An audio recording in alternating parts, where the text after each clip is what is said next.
सिया कब्रिस्तान मुब्रा यहाँ की छोटी बैठक, अभी हमारी रैली यहाँ से जाके आई है। मुझे भी मिलना था, मुझे भी यहाँ का माहौल देखना था। मैं शहर में कई जगह घुमा हूँ, लेकिन ये जो सिया बिरादरी के लोगों ने यहाँ उनके कब्रिस्तान के एरिया में मीटिंग रखी है, मैं उनका श्रीकांत सिद्धे की तरफ से तहे दिल से शुक्रिया अदा करता हूँ। वो भी आने वाले थे, लेकिन मुझे मिला, क्योंकि आप समझ सकते हैं कि लोकसभा का कैंडिडेट है, बहुत जिम्मेदारी रहती है। और इतनी जिम्मेदारी निभाते समय वो पूरा जोड़ने का काम, हमारा नजीबुल्ला मेरा दोस्त है, मैंने उसको बताया कि मुझे भी कुछ एरिया में घूमना है, उन्हें बोला कि यहाँ जाना चाहिए। और आज राजन जी ने जो बात बताई वो यकीनन सही है, क्योंकि वो कॉर्पोरेटर बोल के कई वर्षों से यहाँ काम करते हैं और यहाँ के हर समाज के, हर कौम के, हर धर्म के लोगों से उनके प्यार और मोहब्बत के संबंध है। इसलिए कोई उनको अगर बदनाम करना चाहता हो या करता होगा, तो उसके लिए तुम हम धनुष्य बाण को वोट दे दिए कि वो जिसके लिए फिर रहे हैं, जिसके लिए मांग रहे हैं, वो सही हो जाएगा। और अभी सैयद शबाब हैदर जी ने, हमारी बहन रीदा रशीद और एहतमाम कादरी, हसमत जी पार्कर, मोरकर, इन्हें ये सभी मोरेश्वर, अभी मेरे को सबके नाम मालूम नहीं है, जैसा लिख के दिया वैसा ही बोले जाएगा कसले साहब, तो नया तो बोल नहीं सकता। लेकिन मैं आपको एक बात बताना चाहता हूँ कि मौलाना ने एक अच्छे लफ्जों में, अच्छे शब्दों में एक छोटा बयान अपना दिया है कि एजुकेशन जब तक हम माइनॉरिटी के लोगों को देंगे नहीं, जब तक वो उनके अंदर कितनी काबिलियत है, कितने टैलेंट है, कितने ब्रिलियंट है, कितने होनहार है, कितने होशियार है, ये तभी मालूम पड़ेगा जब उनके तालीम की तरफ गौर किया जाएगा। तालीम के लिए मैं आपको एक ही बात बताना चाहता हूँ। अभी हमारे एक दोस्त ने बताया कि मौलाना आजाद फाइनेंस कॉर्पोरेशन के एजुकेशन लोन के, मैं आपको ये कोई चुनाव यहाँ तकरीर नहीं कर रहा हूँ, कोई चुनाव के बारे में नहीं बोलने के लिए आया हूँ, लेकिन इतना जरूर बोलने वाला हूँ कि मैं 25 साल से कांग्रेस का भी 3 बार मिनिस्टर रहा हूँ। ये माइनॉरिटी डिपार्टमेंट जो बना है हमारा, वो 30 करोड़ से 500 करोड़ तक ले जाने का काम एकनाथ शिंदे साहब ने सरकार देने के बाद किया है। जो भी माइनॉरिटी के लोगों ने सोचना चाहिए, मैं माइनॉरिटी डिपार्टमेंट का मिनिस्टर हूँ, इसलिए मैं गारंटी से बोलता हूँ। पहले स्कूलों को, मदरसों को 2 लाख दिए गए थे, उसको 10 लाख रुपए किया गया है। ये भी कोई भी माइनॉरिटी के अधिकार में मालूमात ले सकता है, वो वहां से मालूमात लेके जो हमारे राजन जी को बता रहे हैं उनको उसकी कॉपी दे देना चाहिए। ये मैं आपको इसलिए बता रहा हूँ, अभी डॉक्टर इंजीनियर बनना 2 लाख में नहीं होता था, उसको भी अपने आज डॉक्टर के लिए 30 लाख रुपए माइनॉरिटी डिपार्टमेंट के मुनासिब है। तो भी लोगों को मालूम होना चाहिए। अगर ये गलत होगा तो किसने भी एप्लीकेशन करना, अगर उसको नहीं मिले तो मैं जिम्मेदारी के साथ इस महाराष्ट्र स्टेट का मिनिस्टर इस नाते से मैं आपको बता रहा हूँ। पहले आदिवासी और मागास वर्ग के बच्चे जैसे टैलेंट ब्रिलियंट होते थे, उनको 200 कॉलेजेस जो दुनिया के टॉप के कॉलेज है, वहां उनको पीजी करने के लिए गवर्नमेंट की तरफ से भेजा जाता था। हमने पहली बार इस साल निर्णय लिया कि हमारे माइनॉरिटी के बच्चे भी जाएंगे और महाराष्ट्र सरकार माइनॉरिटी डिपार्टमेंट एक बच्चे पे 40 लाख रुपए खर्चा करेगा। ये भी किया। तो तालीम की बात जब होती है तो ये तालीम डॉक्टर बाबा साहब ने बताया कि तालीम जिसके पास आ गई, वो शेरनी के दूध में जितनी ताकत होती है उतनी ताकत उस पर होती है। इसलिए हमने तालीम के ऊपर गौर करें। कोई ग्रेजुएट होता है, कोई पोस्ट ग्रेजुएट होना चाहता है, हर एक के लिए अलग अलग लोन की सिस्टम बनाए। अगर जितने एप्लीकेशन करेंगे तो उतने एप्लीकेशन ऑनलाइन मुझे मालूमात दो, या मंत्रालय में मेरा डिपार्टमेंट है, ये आचार संहिता 4 जून को खत्म होगी, 5 जून को जितने माइनॉरिटी के बच्चों को एजुकेशन के लिए पैसा लगता है वो देंगे। छोटे बिजनेस करने वाले, छोटा धंधा करने वाले हैं, वो दूसरे बैंक वाले देते नहीं, हम उनको भी किया जाए, उनको लोन देंगे। और वो लोन इसलिए देंगे कि उन्होंने वो लेना और लोन वापस देना, ताकि दूसरे भी माइनॉरिटी के मुसलमान बच्चे के लिए वो काम आए। एक ने एजुकेशन ले लिया, अगर वो पैसा कमाने वाला हो गया, अभी उसकी माली हालत अच्छी हो गई, ऐसे लोगों ने वो पैसा वापस देना चाहिए, ताकि दूसरी नए जो आने वाली हमारी पीढ़ी है उनको भी मिलना चाहिए, उन्होंने भी उसका यूज करना चाहिए। ये सारी चीजें मैं आपको जब बता रहा हूँ, आप अपने माइनॉरिटी डिपार्टमेंट का एक बना रहे हैं, तो वो महाराष्ट्र का आईएएस ऑफिसर का और हर डिस्ट्रिक्ट में एक हमारा ऑफिस होगा। तो मौलाना आजाद फाइनेंस कॉर्पोरेशन एक इसमें रहेगा, दूसरे माले के ऊपर जो रहेगा वो हमारा वर्क बोर्ड का रहेगा, तीसरे माले के ऊपर हमारा ट्रिब्यूनल होगा, माइनॉरिटी क्रिमिनल कोर्ट, ये ऐसी सारी जो सिस्टम है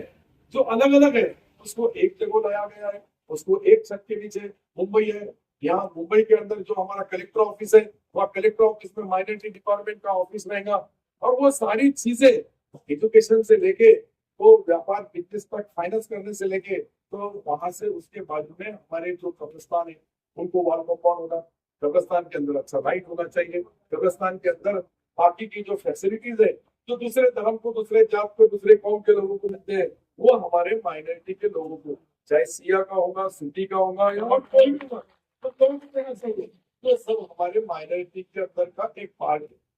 और माइनॉरिटी डिपार्टमेंट में जैन भी आते हैं, जू भी आते हैं, सरदार जी भी आते हैं। ऐसा कुछ नहीं कि माइनॉरिटी में सिर्फ मुसलमान ही आते हैं, और भी 5 जाते उसके अंदर भी है। लेकिन कुछ बदनाम करने के लिए मुसलमानों के खाने पे बंदे को रख के जो गोली चलाते हैं, वो कमजोर कमकुवत लोग हैं जो जात के नाम पे, धर्म के नाम पे कहीं को भी किसी को गुमराह करने की कोशिश कर रहे हैं। मैं मुसलमानों को एक ही गारंटी दिलाता हूँ कि मैंने जो 30 साल में,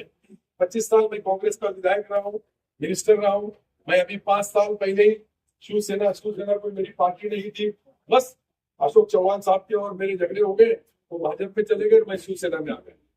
दोनों दो जगह बढ़ गए, दो दोस्त थे हम। 30 साल से मैं राजनीति करता हूँ। मैं जो चुनाव क्षेत्र से राजकारण करता हूँ, वहाँ के मुस्लिम का पॉपुलेशन अगर देखा जाए तो 60,000 है, 3,20,000 हिंदू है। लेकिन 30 साल से लगातार मुझे वोट देते हैं। मैं कोई भी पार्टी से जुड़ा हूँ, कोई भी निजाम से जुड़ा हूँ, मेरे को वोट देने का था। जितने मुसलमान 99 करके करते हैं, तो 40 से 60 तक की हिंदू भाई की वोट देते हैं। वो सबको जोड़कर वहां से राजनीति की जिला परिषद होगी, वहां की नगर पालिकाएं होगी, वहाँ की महापालिकाएं होंगी, ये सारी हमारे ताबे में। जिला परिषद के अंदर जो हमारा ही वहाँ की पंचायत समिति हमारी ही रहती है। ये सारा राजकारण के अंदर, चाहे वो वहाँ का हमारे पास किसानों के लिए एक जो मार्केट कमेटी रहती है,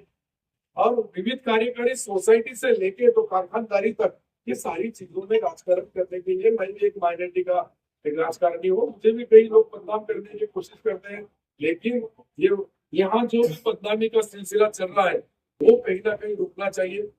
और विशेषता उम्र में ही एक आधी कुड़ी छोड़ी जाती है। एक आधा आदमी गलत हो सकता है, पर पूरा विभाग, पूरी कौम, पूरा समाज, पूरा धर्म कभी भी खराब नहीं। व्यक्ति खराब हो सकता है, लेकिन वो जात को टारगेट नहीं करना चाहिए, वो धर्म को टारगेट नहीं करना चाहिए। अभी यहाँ हमारे सिया बिरादरी का है, बाकी हम भी मुसलमान है, ऐसा नहीं बोले सिया बिरादरी भी लोग है यहाँ, लेकिन बड़े पैमाने पे क्यों है कि यहाँ उनका कब्रिस्तान है, यहाँ उनके मौलाना बैठे हैं, यहाँ उनको मानने वाले लोग बैठे हैं, यहाँ उनके जो साथी है, जो नौजवान साथी कई हमारे राजनीति से जुड़े हैं, बाकी लोगों से हमारी बहन है, इन्होंने भी क्या काकड़े से काकड़े, तो मुझे मालूम नहीं, मैं इधर का रहने वाला नहीं, लेकिन ये काकड़े बोल अपने काकड़े थोड़ा थोड़ा राजकारण में इतना तो हम सीख लेते हैं क्या किसके क्या किसका जो मुस्लिम लोग चुन के देते हैं, मुसलमान सबको चुन के देता है, मुसलमान को सब चुन के देते हैं।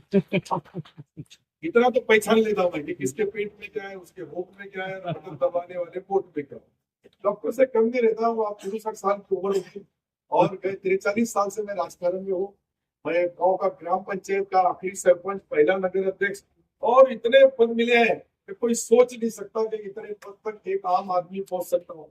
क्योंकि मैं जिस शहर में हाथगाड़ी लौटा उस शहर में मैं हेलीकॉप्टर शुरू करता हूँ, मुझे कुछ कम नहीं है। सुंदर साहब ने रिक्शा चलाया, आज महाराष्ट्र के सबसे प्रमुख पद के ऊपर है। तो ये राजकारण है।